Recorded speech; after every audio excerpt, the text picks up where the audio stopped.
महाराष्ट्रामध्ये ओबीसीच्या आरक्षणाच्या बाबतीमध्ये ओबीसी समाज मोठ्या प्रमाणात जागृत झालेला आहे।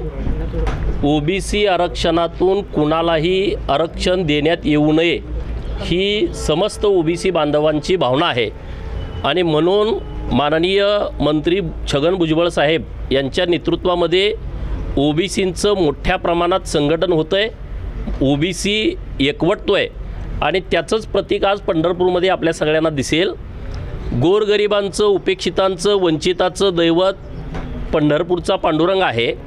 जेव्हा जेव्हा आमच्या आयुष्यामध्ये अडचणी येतात, दुःखाचे प्रसंग येतात, तेव्हा आम्ही आमचं गारानं पांडुरंगाच्या चरणी घालतो आणि आजही आम्ही सगळ्या महाराष्ट्रातल्या ओबीसींचं, भटक्या विमुक्तांचं, मायनर ओबीसींचं गारानं आम्ही पांडुरंगाच्या चरणी घालू आणि निश्चितपणे पांडुरंगसुद्धा ताकदीनं आमच्या सगळ्यांच्या पाठीशी उभं राहील असा आम्हाला विश्वास आहे।